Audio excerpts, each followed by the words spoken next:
And Beckham saw Sullivan off his line. Oh! This is a private member's bar. That is absolutely phenomenal. Exclusively for the supporters of the greatest football team in the world. Cleared, Giggs with a shot. Sheringham! Manchester United. Beckham into Sheringham. And Solskjaer has won it!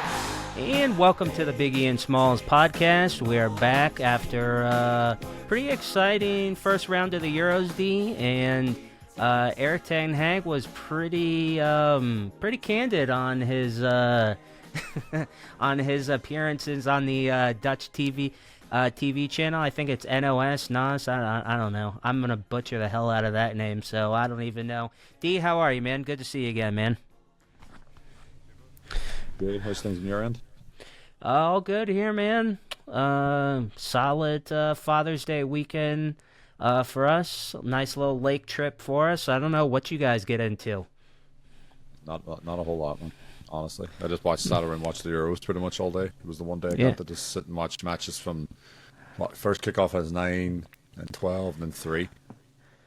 Yeah, honestly, is like sometimes the summer months drags for sports. I mean, unless you're a baseball fan, but even like this month, like between the Euros, baseball, Copa America kicking off here on Thursday, and then the NBA Finals just wrapped up the other night. It's definitely June is going to be a fun month for if you're a sports fan for sure. Yeah, no, I watched all the Euros, and then in the afternoon I watched the PGA Championship where Rory fell apart in the last 3 or 4 holes. Yeah, I guess Roy. I guess he's not getting divorced now, but maybe he should have got divorced. Maybe he would have played better. I don't really know what the hell's going on. This guy can't seem to make his mind up, D. Nope, he does not. No, he's just destroyed golf for all us amateurs because no more gimmies anymore. When if he misses them from 2 feet out, no one's gonna be able to say it's a gimme putt anymore. I forgot. Where is he from in Northern Ireland again? Good old Hollywood, Northern Ireland. Hollywood. Oh, okay. Hollywood with 1 L, just outside of Belfast. Do they have a big sign in in Hollywood? Do they have a sign like they do in La La Land? You got no idea? No idea. No, I don't venture that part. I go anytime I'm back in Derry, I go straight to Derry. I don't venture anywhere towards Belfast or anywhere else. All right. Well, clearly we've spent the first 2 minutes going off the rails here. So now let's get back actually talking about football and Man United. Yeah, exactly. Yeah, back to what we actually came here to talk about. All right. So yeah, Ten Hag was on local media in the Netherlands, and he was pretty candid about some stuff. Especially, he took some jabs at Southgate, Luke Shaw, Rashford, and there was definitely some quotes that stuck out to me. Honestly, I know we were talking before we came on here. It was actually really refreshing to see him be so candid. But, honestly, it kind of makes sense because, I mean, obviously Dutch is his native tongue. And, I feel like when you're speaking in your native language, you're probably going to be a little more open or candid and not really thinking about if something's going to get lost in translation because English is obviously not his first language. D, what stood out to you, man? I think that was a man that literally had been taking so much flack from the media for years, for months, I want to say, this past season, and some of it is rightly so, and other times it's not. But I think he was just holding everything. And until he got back to, like you rightly said, back to Holland, where he felt a little bit more comfortable talking in his native language. But he absolutely unleashed on England their abject performance, which is correctly so. But I was very interested. I was glad he was very upfront with Rashford when he mentioned him and Grealish, but mainly towards Rashford, saying, "No, if you're lacking this season, you're not going to get chosen for it. You shouldn't be getting chosen for your national team. If you're not playing well for your club, you shouldn't get chosen for your national team," and that's the way it should be. Whereas you'll see managers from other teams and managers of the past that would always try to defend their players even when they're indefensible with really poor performances. It was refreshing to see him. Now, is Rashford gonna go down the same route as Sancho and think that Ten Hag was taking a pop at him, or is he going to use that as a little bit of a catalyst to ignite something underneath him to really perform this upcoming season? We'll see. But I'm glad he said that, and he also I think he was having his little backhanded comment back at Shaw, because I know we talked about it previously in the last podcast. Yeah. Shaw came out and was blaming almost like the manager, Man United's medical staff. Everybody was at fault, including himself, for for re-aggravating his injury. And now we've got Ten Hag coming out saying, well, I don't think he should have been. I really don't know why he would even be on the squad, considering I don't think he's fit to play. And I think the only time we'll ever see him play for England is going to be in the knockout stages. He doesn't think he's going to play a single group match. Yeah, and honestly, as a United fan, he probably really shouldn't, because even Southgate said basically 2-3 weeks before the Euro opening match, even his own words said that realistically wasn't going to be on the squad, but he's their best option, I guess, at left back at the moment, or so they kind of didn't really, I guess, have a choice there. But he probably should not really be playing in this tournament, if I'm being honest. Yeah, well, I think Southgate's doing his best to try to get his best possible team organized. The one thing I did like what Ten Hag said is that, like, when Luke Shaw is healthy and when he's fit, he's one of the best left backs in the world. But that lack of consistent fitness is what is always going to be his downfall. So, and I think that was a way of trying to have a backhanded comment I mentioned earlier, was like you were saying he's good, but he's never fit. So if he wants to be, well, yeah, I mean, like we've talked about previously, is like he's basically missed, so many games. Yeah, 20 plus matches a season, for the bulk of his career. So it's like, all right, I'm not denying your talent, man, but what good are you if you're never on the pitch? Yeah, and I think the reason he brought that up was because when Shaw said, like, oh, I was the medical staff forced me back early. The manager asked me to play when I wasn't fully fit. Like, and I think Ten Hag's backhand comment was, what happened over the last 10 years? I haven't been at United for 10 years. Yeah, well, yeah, if we're like, normally I don't really like when we have all this back and forth and he said, she said, or, petty nonsense, but Luke Shaw did open his mouth first. So in this instance, I don't really have a problem with Ten Hag calling him out, because he's the one who opened his mouth first. Yeah. Well, that is what I think. I think the Dutch in general are very I wouldn't say forward's not the word I'm looking for, but they're very brutally honest. It's part of their culture, that's not a bad thing at all. So I think, naturally you can't. I'm not going to fault Ten Hag, because Louis van Gaal was very bluntly honest. A lot of the Dutch people are very bluntly honest. Van Nistelrooy, Van der Sar, a lot of them are bluntly honest. So it's just part of their culture. They don't beat around the bush. Where some of these players, especially in England, where they're literally wrapped up in cotton wool all the time, I think they need to hear some home truths sometimes, and make sure that you're not walking. You don't walk on water. Yeah, they're probably coddled a little bit. In that regard. One thing that stood out to me as I actually watched, not the entirety, but the main snippet of his interview, is they asked him about Ineos talking to other managers, and this stood out to me. He said that in Holland the team is actually not even allowed to contact other managers while they technically haven't fired. I found that pretty interesting, because I was not aware of that. Were you? No, I wasn't aware. I wasn't aware of that. That's probably a Dutch Eredivisie. I think they probably yeah.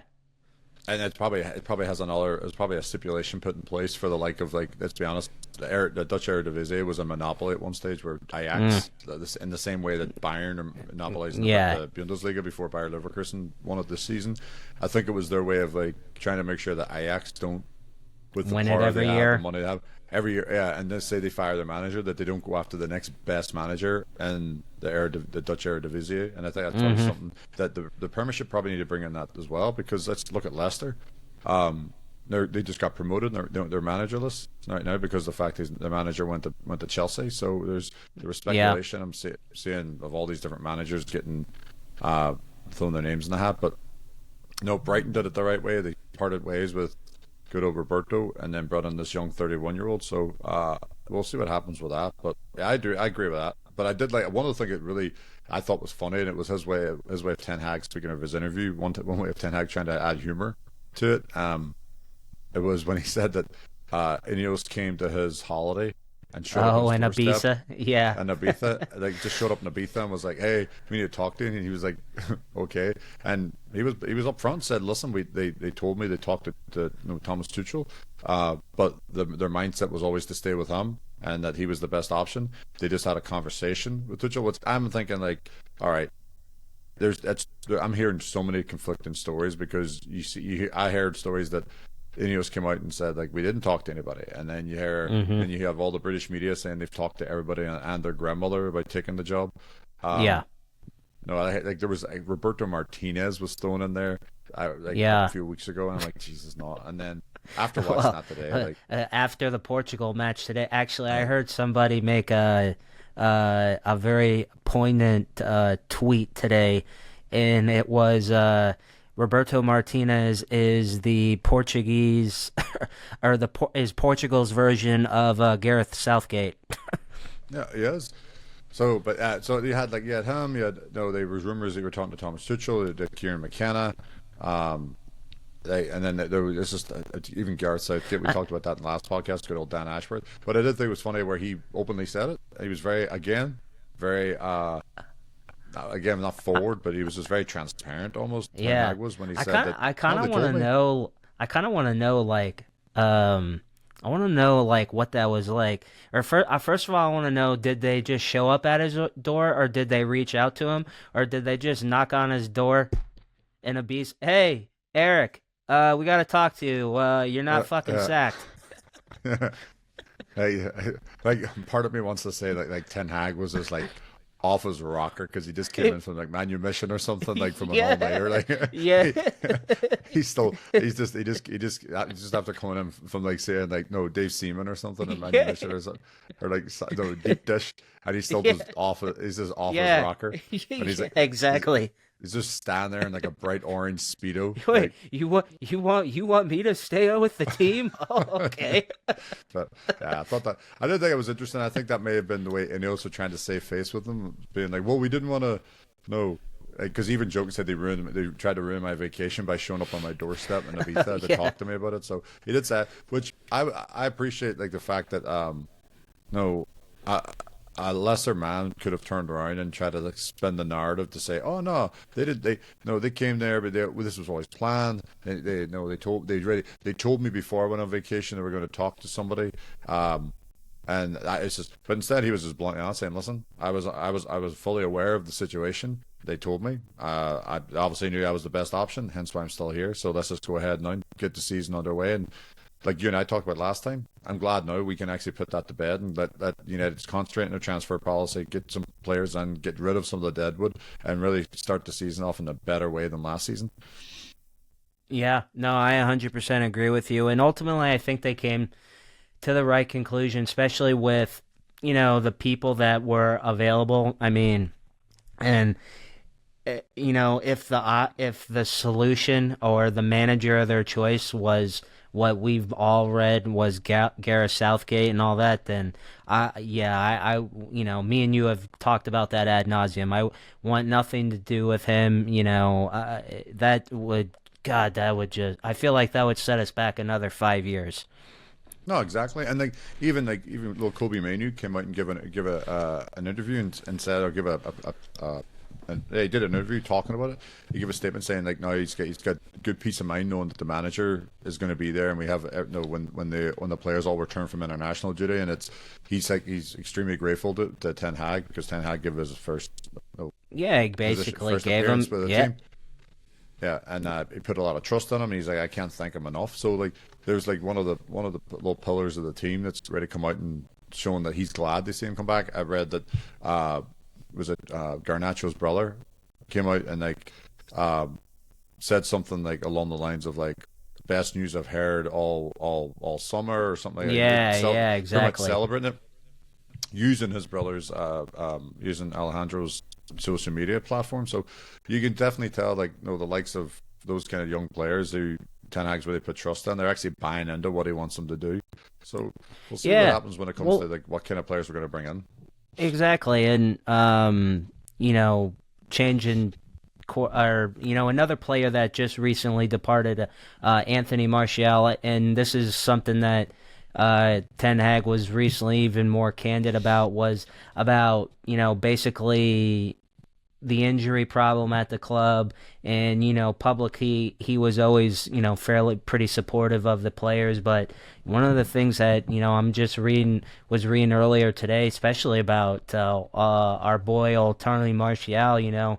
He was not very happy with him, and he's basically he let his true feelings be known. Basically saying he kind of mailed it in, and he left Højlund basically out to dry with zero support as another striker. Even if Martial played, though, I don't even know what he would have looked like, to be honest with you. But I found that interesting too.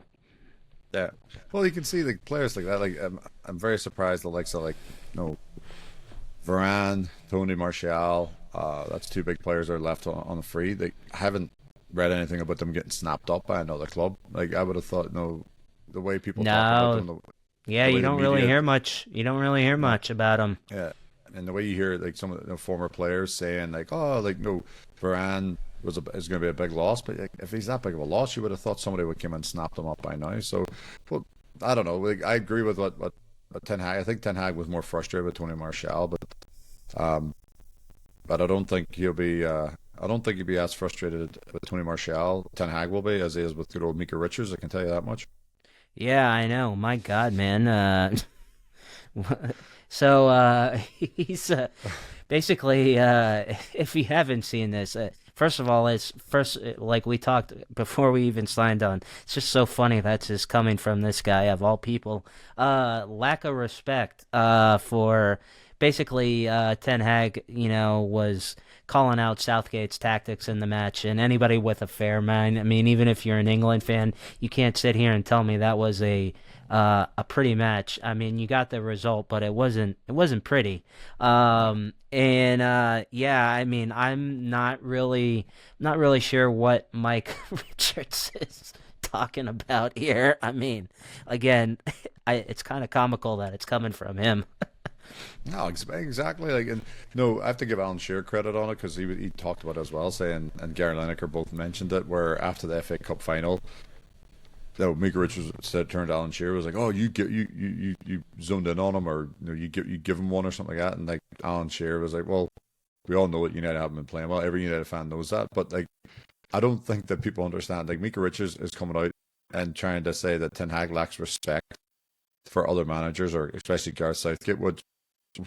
Why would he respect a man that was literally that the same British media and the same people that were sitting there putting that name in the manager's seat at United, when knowing fine well that Ten Hag's still a year left? So Ten Hag was probably just sitting back waiting to just know that was going to be his little bullet in the back of his pocket. He was just going to unleash and unload whenever he had. Yeah, exactly. It was, it's like you said, the rumors were floating around left and right in the paper and this and that. So that was probably his, maybe not even a shot at him, but maybe a more indirectly a shot at Ineos. It'd be like, really, this is the guy you want to replace me with? And look at what he's doing with arguably, going into the tournament, they were one of the favorites to win the team. And if they play like this the whole tournament, it ain't coming home. I can guarantee you that. No, definitely not. But like they said that they have the Liga Player of the Year and Jude Bellingham. They have the Premiership Player of the Year and Phil Foden. Mm-hmm. And they had to and if it wasn't honestly for the brilliance of Jude Bellingham, they barely scraped by. So yeah, and I think that's what I can guarantee. I thought Harry Kane looked okay-ish, especially at the end. I don't know about you. Oh no, they played well, but I think obviously Serbia was looking a little leggy near the end too. But yeah. The one thing I just think was just funny, considering that Micah Richards comes out and says that Ten Hag lacks respect, considering the man was getting lambasted by the British media for honestly for months upon months. Even when he won the FA Cup, he was still getting ridiculed after beating Man City, who everyone thought was like the best team that's ever played football. And he was asked, instead of saying congratulations, what made you change your tactics, or what made you want to deploy Bruno in a false nine, or what made you none of that. None of that was questioned. It was was more about why can you do this all season? Are you going to be here next season? Is your job safe? Like you just want a prestigious tournament in the FA Cup. Yeah, exactly. And So again, not that that Ten Hag didn't have his faults on the way things played out in the series, but I mean that was obviously probably the best team that was fielded for most of the season. You had Varane back, you had Martinez back there. So I mean, from a squad standpoint, I'm not going to say that we were fully healthy, but we probably were the healthiest we had been in months. And tactically, he got it right too. yeah, exactly. And then, but he said that anyway. He said that when they asked him like, "How come your team didn't play like this the whole season?" And he said, "Because I didn't have all these players available all season." No, Martinez was out for long periods of time. Shaw was out for long periods of time. Varane was out for long periods of time. And then you had other injuries here and there and everywhere else. And no, you had suspensions. Like you had to play. At one stage, you had Casemiro playing like 3 or 4 matches in a row, centre back. So yeah, for Micah Richards to come out and Ten Hag didn't come out and like crucify Southgate. All he just came out and said that England scored, and then Southgate decided to become very negative and playing very negative football instead of like going for the throat and continue to play they were playing and getting the second, third, or fourth goal. Yeah, they became very passive, and that's all he said. Well, he's brought on a network to give his opinion or whatever, and I mean anybody with a fair mind or who's watching that match, I guarantee if you Micah Richardson, I'm sure he's probably saying something similar, and if he's not, then he's just stupid. Oh man. Put it this way, that match was that boring. Stevie Wonder fell asleep. I can tell you that much. Like that's I actually think I did. I think I did fall asleep at one point in the match. It was a bad match, but that's all Ten Hag was saying. He was just saying he didn't understand the tactics. He didn't understand what with the weapons that Southgate has at his disposal. Why did he become so passive? Why didn't he inject a little bit of difference of players that come in? Like it just seemed very like. Was this a languished kind of match? So that's all he was saying. Of course, Micah Richards comes out and says lack of respect. But I can guarantee you this: if Ten Hag was to come out and say that about like Portugal, for example, today about Roberto Martinez, do you think Micah Richards is going to come out and defend Roberto Martinez? Nope. No, of course not. Do you think if Ten Hag came out and criticized Belgium for losing an opening match? Yeah. Nothing would be said, but because it's a little precious Gareth Southgate, and England are always going to defend them. So. We'll see. We'll see what happens the rest of the tournament. But I do agree with you. If England come out and play like that in the group stages, they'll probably have enough quality to beat the teams. But when they get into the knockout stages, when they get into the challenges, yeah, exactly. And I know I'm not sure if Mbappe is going to be back. I know he was ruled out, or I'm pretty sure he was ruled out for their next match. I believe against Friday. Holland or Netherlands, I believe. I would have to imagine, even if he misses this match or whatever, I'm sure he'll find a way to come back. I don't know how, regardless. I mean, they have plenty of other options regardless, even if he doesn't come back. All right, switching gears a little bit here. Let's get into some of the transfer rumors. There's always a million of them floating around. It looks like there's maybe some more traction going on with Xerxes, Braithwaite, and I mean, who would you prefer? Who would you prefer them to bring in first? Braithwaite. Yeah, I agree with you. Just because one, he's not on international duty, so if they were to go ahead and get the transfer done, they can integrate him into the squad. They can integrate him into the team. He has a good 2 months to be able to get settled in Manchester. He's also playing for Everton, so it's just up the road. It's not like he has to really even move too far. No. It's not like a lot of times you see young players like the best player that I thought United had, that I think it was just probably 2 seasons too soon, was Zaha. Wilfried Zaha from Palace. Yep. Like I think when he came to United, I think it was just too soon for him, and I think it was being a London boy. He was still young. I think he couldn't, and it was also a transition for the club at United when Ferguson was leaving. It was a change of guard with Moyes coming in. I think it was just one of those situations. Nothing fell right for him. with Brantwaite, I think it'd be a good time to bring him in, get him in pretty early. I do like Ineos's strategy with they offered, I think it was like 40 million. Like yeah, I believe so. Yeah, and Everton's digging their heels in, saying, "Listen, we already know you've paid 80 million for hiring Maguire, and at the end of the day, that's the kind of money we're expecting here too." But I think what Everton need to understand is it's a whole new regime now at United. Ineos aren't going to be throwing money out left and right just because the teams are saying it. So what I've read is that United. Well, also they don't really have, they have to move him just from the financial fair play rules. So not that I'm sure they're not hearing other offers or whatever, but it's not like he's going to be on their team next year. Yeah, exactly, and I think that's what everyone sort of thinks, is it's almost like an insult because everyone's very well aware of the fact that they're in financial dire straits, hence why they got the point deduction last year.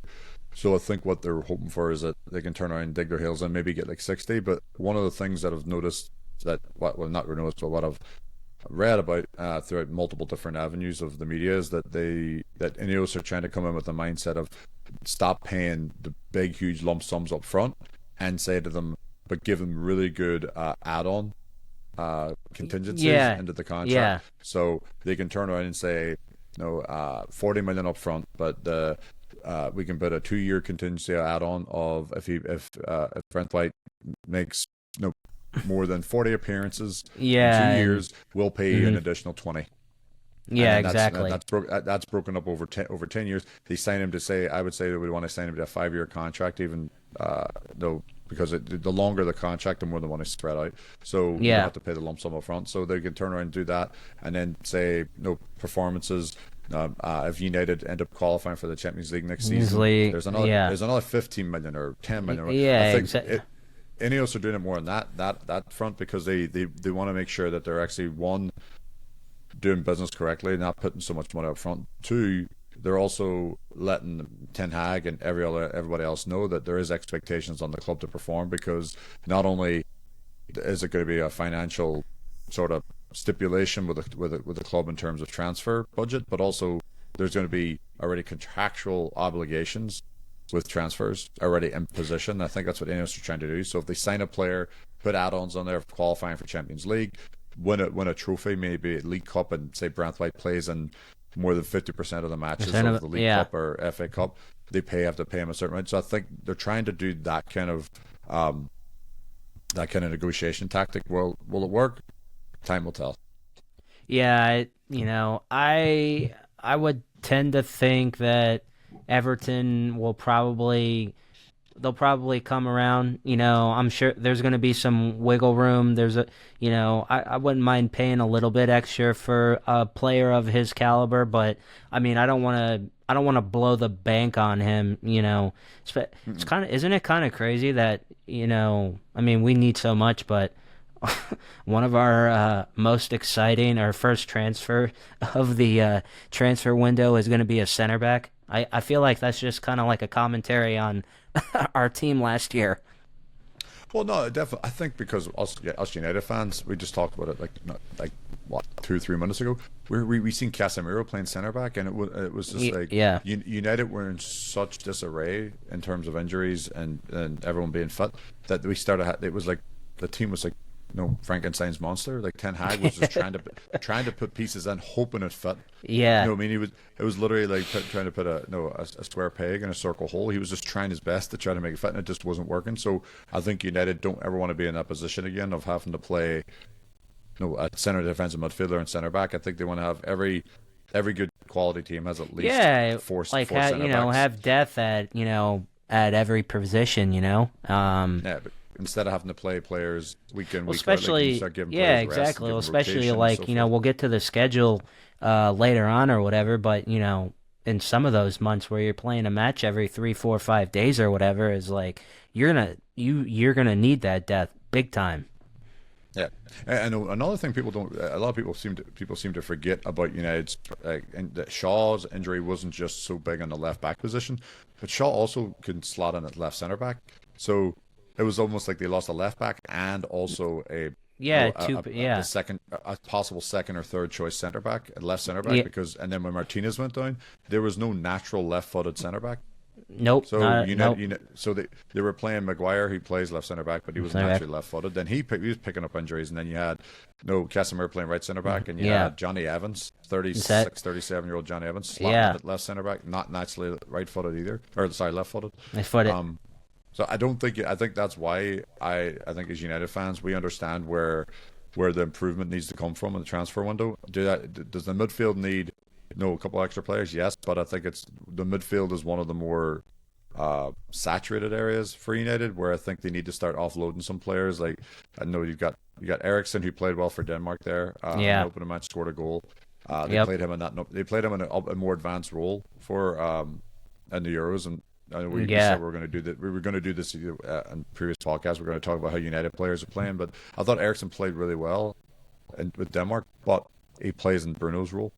Like if it come down to it, am I going to play Ericsson or Bruno? I'm going to play Bruno every single time. Of course I am. And I mean, I know Portugal was underwhelming today, but I mean, just watching Bruno, I mean, that guy is he's like an Energizer bunny, man. He was on the left side, he's on the right side. That guy never freaking stops, man. I know it wasn't Portugal's best performance. I think he had a pretty lackluster second half. I thought he did okay in the first half, but especially I think that one shot he had, he curled it around. I think it was in the right corner. That was a beauty. I know he missed it or whatever. But in that first half, I thought he was probably one of the if Portugal was gonna get one, I thought that's where it was gonna come from. Yeah, no, he played well, but again, it was another just lackluster performance by one of the big teams in Europe. You had it's so bizarre. They're so good. There's not. I mean, I know they have some older players, Ronaldo, Pepe, and but I mean, there's no reason for them to not be able to win this tournament. I mean, they're so damn good. Yeah, and it's the same. You can say that about Højlund as well. Højlund didn't exactly play unbelievable for Denmark. Denmark went up early, scored. Ericsson scored, and then I thought Denmark was a better team. They were in control, and then it just seemed to fall apart on them. And Italy had to come back from being 1-0 down against Albania, come back to 2-1. England. That seemed to happen quite a bit to a lot of the, I guess you could say the powerhouses. Italy, Portugal today. I mean. The two most convincing performances was Germany and Spain. Oh my God, yeah, not even close. I mean, Germany's opening match. Oh my God, man. Yeah. If they play like that the whole tournament, I mean, they're just gonna bulldoze through everyone. Yeah, I think Spain. For me personally, Spain's performance was more impressive just because it was against Croatia. Croatia.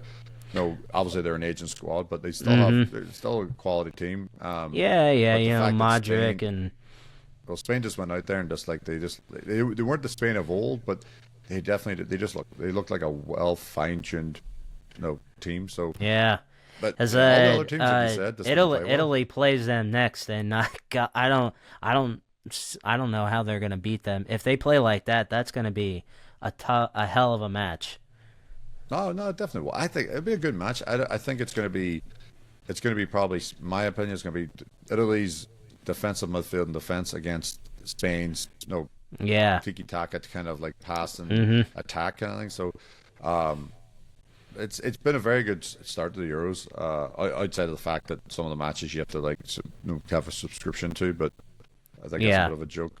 But no, it's been a good start. That's kind of not that I care about Turkey and Georgia or whatever, but supposedly it was actually a pretty entertaining match. I mean, I couldn't watch it because it wasn't on YouTube TV, and I'm not gonna pay for Fubo or whatever. But supposedly the kid who's on Madrid had just a screamer of a goal today. Yeah, I haven't seen the highlights here. I didn't get a chance to watch it just because, like you said, it was on Fubo. It wasn't on regular Fubo TV. It wasn't on regular TV or anything else because Fox is the one that does all the coverage over here. Mm-hmm. But No, but the matches are they're coming thick and fast. They'll be good. Fridays is going to be a good match. The France Netherlands is going to be a good match. Yeah, that will be a Mbappe very won't be good one. Mbappe won't be playing. From what I've heard, initially it was reports saying he had to have surgery to fix his nose, and then it came out saying he didn't need surgery after a second and third opinion. So he's going to be running around wearing the mask of Zorro, I think, for the tournament. Going forward. What's his face? Every time I think of that is Petr Cech on Chelsea. He wore that damn thing. In the rugby helmet too. Yeah, Cech wore the rugby helmet. Christian Chivu used to wear one all the time. He played as a player played in Italy, and then how do you call him? He plays up front for Napoli. Rumors he's going to Chelsea as well.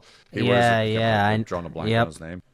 Yeah, but it's always you see all the basketball players wearing it as well. I remember good old Richard Hamilton for the Detroit Pistons used to wear it all the time. Now I'm showing my age. I'm talking about Rich Hamilton. It's a true story. All right, shifting gears again. Ahmad, it looks like he is now in the players that Ineos and Ten Hag really value on the team.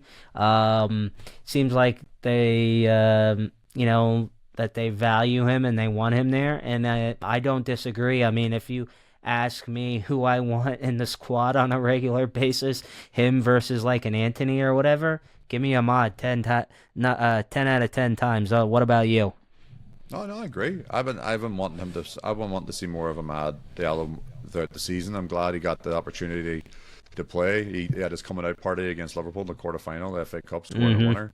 I thought he played well there. He played well. He played well throughout any competition he's played in. He's done pretty well coming in off the bench. And also, I want to see him start more though. But like you rightly said, I think with Sancho, more than likely he got slapped with a £40 million transfer fee. He's going to play out. Martial left.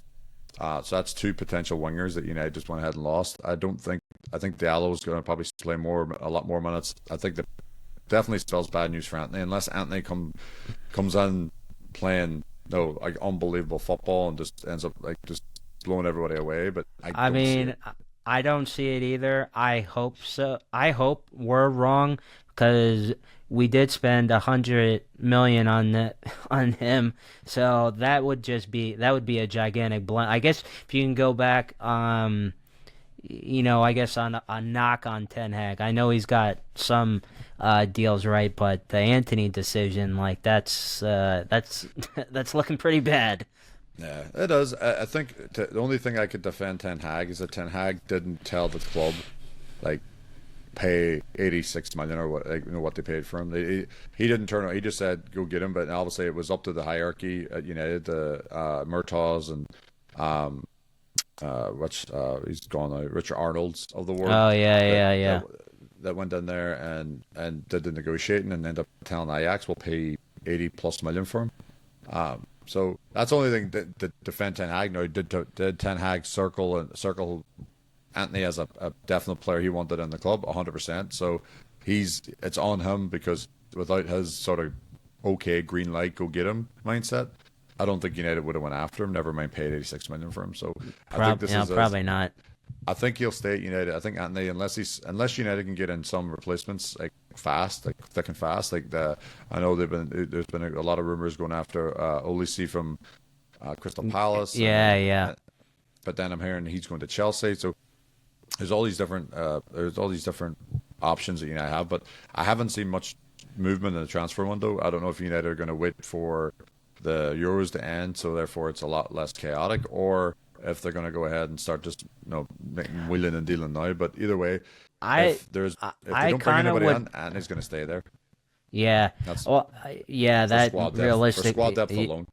Yeah, exactly, for squad depth. I kind of hope and that will be pretty quick. And I think I've read some things that Ineos does want to make a splash fairly quickly, but I also don't want them to, blow the bank or just overspend on someone. I mean, if they have to negotiate a little extra longer or wait until the end of the Euros when things calm down a little bit, I'm okay with that. I mean, because again, especially if some of these players, they're not even realistically going to be showing up with us anytime soon, especially if it's someone who's playing on a national team. They're going to obviously need a break and a vacation for several weeks. So, I mean, yeah, if it's after the Euros, that's fine or whatever. Yeah. Like I said, United. I think at this point, United do definitely need to look at some wingers. Like Greenwood's decided to go to Juventus. Sancho's more likely going to go back to Dortmund or probably even to himself. And then obviously Martial's gone. So that's 3 potential wingers that United had. I know Martial played up front, but he also played in the left wing. So right now, United are left. And even what's his face? Forsen. Yeah, going to Monza, I believe, the Italian team. Yep. So he's going. So that's 4 technically, like players that, and they have right now they have Rashford, Anthony, Diallo, and that's honestly it from a and then obviously Garnacho. But I'm saying for players who can really, Garnacho's a starter. So for players that can try to come in and actually make a difference, that's the 3 we're left with. It's going to be Rashford, Anthony, and Diallo's going to be coming in and out. So they have technically 2 wingers in the left. They got Rashford, Garnacho left wing, and then Diallo and Anthony right wing. So are they gonna leave it at that and say, okay, I think that's enough players, or are they going to try to bring someone in? We'll see what happens in the summer. But I agree with you. I don't want Ineos pulling the trigger just to get somebody on. I don't want them paying over the odds. But the one thing I don't want United going through again, as it happens too frequently, is they put a target on a player, and all of a sudden the media hears about it. Like it was Ten Hag's first year. It was Frankie de Jong. Frankie de Jong got dragged out all summer. United agreed a £76 million deal with Barcelona, and everything was done, and then he did end up coming. The same with Solskjaer with Sancho. Solskjaer went after Sancho. It was dragged on the whole summer. It didn't come, and then he finally came the following season, and now he's already gone. So I feel like that happens with us more than any other club. Maybe I'm totally wrong or whatever, but what you just said, I feel like that's all happens all the time to us, and I feel like every other team is just like, all right, boom, boom.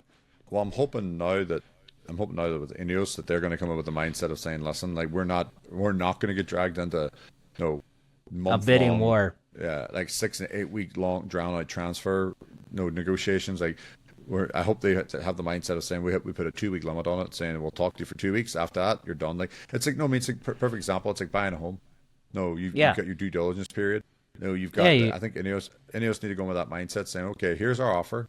You have a week of due diligence. If you don't want to accept it, don't accept it by this date, and we'll move on. And that's it. Yeah. We may come back and if you want to negotiate, you can let us know. But that's our price for now, and then take it or leave it kind of mindset. Because dragging it on, it ends up happening as United end up paying over the odds for the player, and that's don't want happening. Yeah, you either end up paying overpaying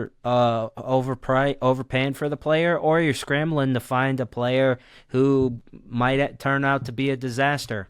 Exactly. Yeah, like you and I were talking earlier that United's looking at another goalkeeper to have their 4th goalkeeper. Yeah, I know. Club. What the hell is that all about?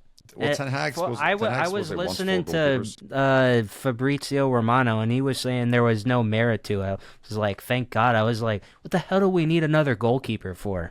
Yeah, Ten Hag has this infatuation with having 4 goalkeepers, but my mindset is like, go ahead and why don't you just call one of the under 21s up, or one of the young guys that just won the FA Cup or the league for the youngsters. Like, call them up as a reward. Call them up as a reward. And it was like, we only have a limited amount of money to spend on the players that we actually need, and a keeper isn't one of them. And it was like, I think they were talking about spending 10 or 12 million on him. As far as I'm concerned, that's just like $12 million just wasted on someone who's realistically not going to play. And if he does play, that means Onana's injured, and then then we're probably effed.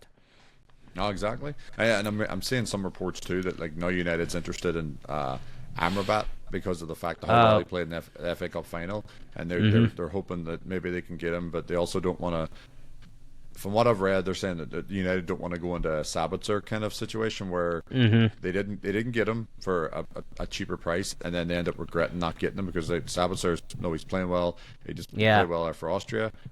Played well in for Dortmund. Yeah, so and they think and supposedly Amrabat. I don't know. Did I see enough of him to convince me that he's worth 15-20 million?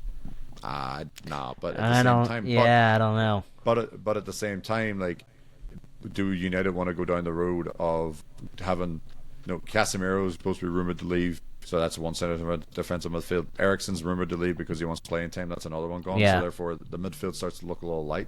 So they bring him in. They spend 15 million to him on as a squad player and then integrate him as best they can. Get him a preseason. No, he came in January for United. Does United go ahead and get him a preseason to really get him acclimated to the team and all that kind of stuff? Maybe. But I don't think I've seen enough of him for me to say, oh, he's a definite shoe-in. Or Sabitzer, I thought they should have signed. I thought he was brilliant. He scored against Sevilla, scored 2 goals in Sevilla in Europa League, and then he played well throughout the season, playing that holding midfield role. And he's forward a little bit. Yeah, and he's playing well now. Yeah, and there's you think about it. There's a reason why maybe United struggled with not replacing him in terms of like getting somebody on who's actually going to do as good as a job as he did. So we'll see. I hate to say we'll see, but I'm not holding my breath. I just think it's going to be one of those summers where I even think United's probably going to get linked with Wesley Sneijder again, even in his current state. Wesley Sneijder. The way the God media almighty. the way the media is on, like the way the media wouldn't be surprised that Wesley Sneijder is going to lose 4 stone and get out and get back and put his boots back on and hope that United's going to finally sign him. Why don't we bring Roy Keane out of the booth and put him back there then? Jeez, man, I would love Keane to be around the team in general, just because of his tenacity and his character. I would love to hear. I think he would be a good person to, like you just said, have a guy in the locker room, but also, I don't know, give like that pep talk or whatever and all that sort, and just talk about and what it means to be a Man United player and all that sort of stuff. I mean, I feel like we have that now with Bruno. I mean, it's very clear that he loves United or whatever, and it seems like there's a little bit of a traction on him getting a contract. I know Ineos is definitely open to it, and I'm glad to hear that they're going in that direction. No, same here. He definitely deserves it. Like, at the end of the day, I still believe, and I've said it before, I'll say it again, that I think the captain of the team should be the highest paid player, without a doubt. And I think that's the way it is in a lot of sports, especially here in the United States. There's a lot of times the captains, like the stars of the team, the guys who play week in, week out and perform, they always seem to be the top players. Would you? So if Ronaldo's not there, are you giving Bruno the captain of the Portugal team? If you're Martinez, yeah. I think we. Or would you?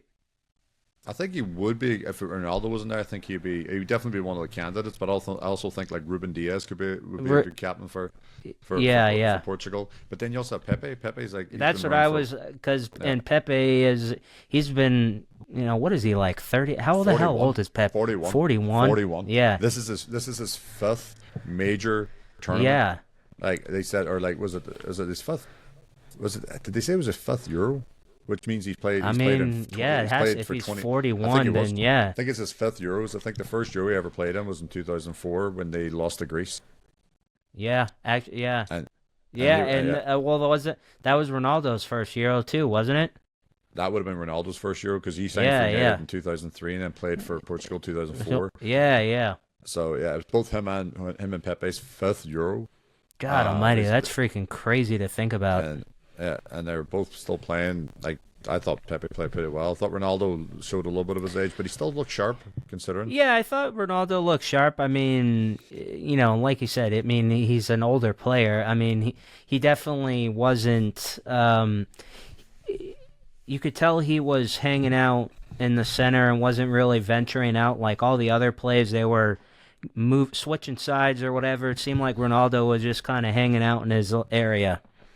Yeah, well, like me and Sean, my cousin Sean and I were talking to about the match. It seemed like Portugal were like every time they went forward, even when they could have been like one-on-one with the goalkeeper, and yet they still looked to pass Ronaldo the ball. And I think that might be also the downfall, because it was a similar aspect when Ronaldo was at United. A lot of the players, like almost. Well, do like, you think he should have started? Honestly, I mean, I could probably think of, another one. Who would be up there? Like Yao Felix? Yeah, I guess so. I mean, I don't actually. I kind of didn't really understand why Martinez didn't go to the bench earlier, especially the Neto. He was directly involved in the go-ahead goal with the assist. Yeah, no, yeah, like Neto, the Wolves player, he played well, but and also, they call him a little, hate to say it, but a little Diogo Jota. Like, He always seems to be involved. Like I remember I hated seeing him come on the pitch for Liverpool this season, because he always seems to get a goal. He just always does when he comes off the pitch. So, but I think the formation that Portugal's manager, that Roberto Martinez is 3-4-3. I don't think it suits their style of play. Yeah. Yeah, I mean, you could. I guess you could probably. What do you think? Like a four, have four in the back, like have Dalot back at like almost like at United, or what are you thinking? I would say, because you have João Cancelo and Dalot both out wide, so I would have played them two there. But I think that's what Martinez wants to do. I think it looks like a 3-4-3, but for all we know, it could be a 3-5, a 3-5-1, or a 3-5-2 kind of thing. But it just, I think it looked like Bruno. He was just. It looked like he was almost like positionless at times. Like he was always going all over the place. Yeah, and I think Martinez, I think, is still trying to figure that team out personally. But I would say a 4-3-3 or a 4-5-1 would probably be best for them, meaning that they have their wingers up high. But I don't think Bernardo Silva, because that's what, like, for example, Bernardo Silva plays, like Man City player, a 4-3-3 or 4-4-2 or 4-4-1-1, and Bernardo Silva plays on the right wing, but he has Kyle Walker sometimes bombing around him. Yeah, and exactly. I think you would need something similar to that with Dalot playing right back and João Cancelo playing left back. But the day they play well, they just didn't take their chances. And Bruno, I thought Bruno played pretty well, but like you said, he played like a man possessed. He seems to his engine never seems to be empty. He just always seems to have. Honestly, I should have looked this up before, but I actually am. I wasn't curious, like the how they always log like the miles that a player runs in a match. Yeah, I could only imagine what his was today. Nah, yeah, he's a guy for United too, but that he's definitely going to be. I think Portugal, if Martinez is able to figure them out, like I said, they didn't play well today, but they got the result, like you said earlier. Scrappy goals, but at the end of the day, a sign of a good team is the one that wins when they don't play well. Yeah, it doesn't matter how you get it. As long as you win, get the result. Yeah, I can guarantee a lot of England fans are saying that about England right now, saying they didn't play well, but they got the result. Exactly. All right. Well, last thing I want to touch on briefly. For those of us, that are stateside, Copa America is starting up Thursday night. You got Argentina versus Canada. I definitely will be curious. I know you will be up, see what Martinez looks like. Especially Ten Hag definitely had some high praise for him recently, talking about him, just being having him come back, especially in that FA Cup, was just absolutely crucial. So I'm excited to watch that. And USA has Bolivia Sunday, 6 p.m. D, what are you looking for? What are you excited for about the Copa? I'm excited, honestly, just to see, especially here. Like, there's a match here in Atlanta as well. I'm glad to actually see a tournament. It's good. It'd be almost like a preview of what the World Cup's going to be like personally, where the World Cup's coming to North America in 2026. Well, so probably this is be a good like, I guess, a trial run or whatever. Because it'll be busy, but it's not going to be as many people as the World Cup matches, obviously. No, it's not going to be as busy. But no, I'm looking forward to seeing some of the teams play. Obviously, Argentina are going to be coming in as favourites considering the current World Cup champions. But Yeah. I thought it was funny with Brazil. Ronaldinho came out and claims now that it was an advertising thing or like a social media or some sort of like thing to try to get the team to play well. Well, he came out and said he's not watching the Copa and this is the worst Brazilian team he's seen, whatever. So, and then he backtracked and said it was for an advertising campaign. I'm interested to see how Brazil's going to do because the United States, I think that's the best I've seen United States play in a long time when they 1-1 or drew 1-1 with Brazil the other night. They should have won, honestly. They hit the crossbar, hit the post. Obviously, Brazil had their chances too. Matt Turner, I think he made 11 saves. That sounds right. I don't normally put much stock in like these lists, but Bleacher Report earlier today they put out favorite teams to win the Copa America, and actually they had the U.S. ranked higher than Brazil. I think that Argentina was obviously number one. I can't remember who they had number two, but I think they had the U.S. Uruguay. at 3. Probably Uruguay, yeah. And I think Brazil was like 4 or 5 or something along those lines. Again, not that I put much stock into those lists, but I thought that was interesting. Yeah, you have to understand too the way that this is the first time the United States has played in a competition like this. Like this is not the CONCACAF Cup. This is not where you're playing Canada and Mexico. These are like These are legit. Yeah. You're not playing Trinidad and Tobago. Yeah, exactly. And so you're playing teams that actually have players like 90%, 95% of the players playing in Europe at the top level. So exactly. You have Brazil coming in with Militao. Real Madrid just won the Champions League. They got Vinicius Jr., Champions League winner. Yep. Rodrigo, Champions League winner. You have all these players, and then and it's the point where on the other side you got Argentina. You have just players that are just class, and it would be probably one of, I don't know if Messi hasn't committed it yet, but I'm not sure if he's going to play in the World Cup in 2 years, but this could possibly Messi's. It could, it could be his. It could very well be because he's up there. He's 39. 39 or 40? No, I think by the time he plays in the World Cup, I think he's like 40 or 41. So he's up there in age, so we'll see what happens with that. But I'm more interested to see just how the US do against a tournament full of just quality teams. Like everyone's turned around saying, "Oh, Bolivia is a perfect game." I'm like, "What am I?" But you think Bolivia's going to be a walkover? They're not going to be. No. This is the same US team who were just absolutely destroyed 5-1 by Colombia before time 1-1 with Brazil, and it was a good performance. It was one of the better performances, but part of me also wants to say, did Brazil really go 100%, or were those players? No, were they were in there just to keep get a little bit of fitness in them, keep sharp for the tournament. I think you'll see a different result. I tend to lean more towards that, and I'm not trying to diminish the result because it was a good result, but I would think being a friendly that they're just like, all right, let's play together, get a little fitness, a little, there's no way they were treating that as like running at 100%, if I had to guess. Yeah, and they still played, and Brazil still played pretty well. They still had a lot of chances. Like I said, Turner had to make 11 saves, I think. And that's the shots that were goal bound. So God knows how many other chances they just missed by not playing the right pass and all that stuff. I think you'll see a different Brazil, but I'm more excited just to see how the United States as a fan base and here in the country, because we're here in Atlanta. We're spoiled with Atlanta United. Like it's got one of the best stadiums I've ever been in. That's unbelievable. Fan base is great. They're averaging like 48 plus 50s every match, regardless of how they're playing.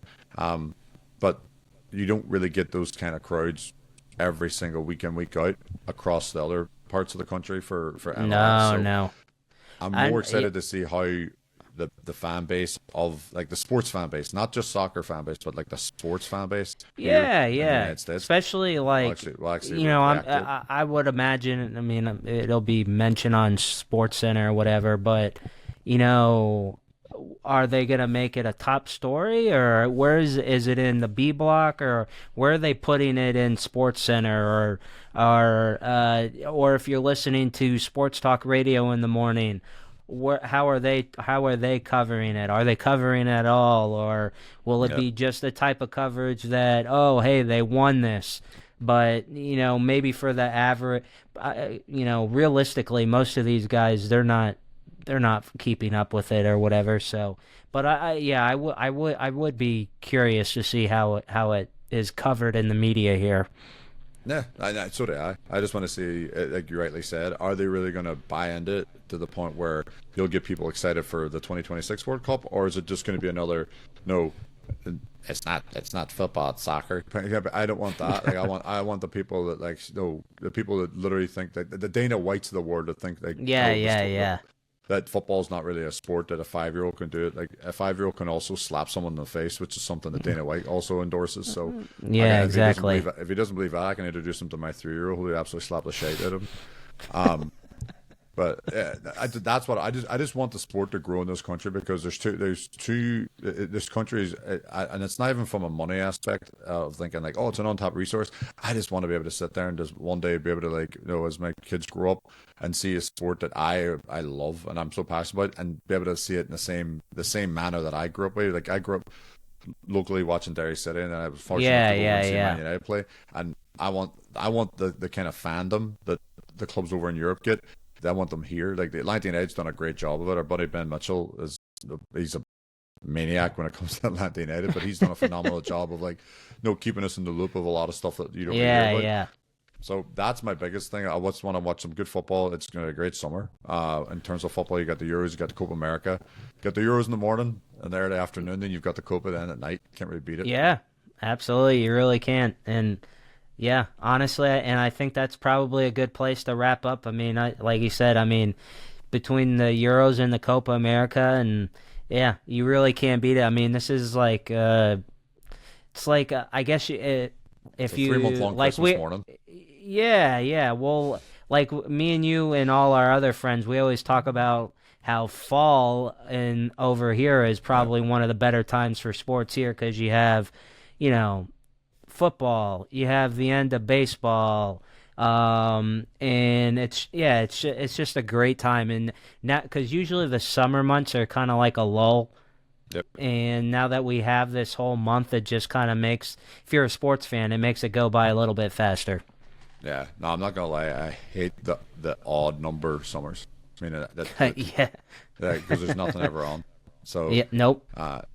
But no, 100%. Like when it comes to the summer, it's been great with the football's been involved, and then like you said, like it's a nice transition. Then once the Euros finish, the Copa America finishes, like then you get the Olympics finish up, and then before we even know it, the Premiership's back up again. So yeah, there's no lull period. If you're on it, you think about it, it's like 2 months. 2 months away, or less than 2 months away, actually. Yeah.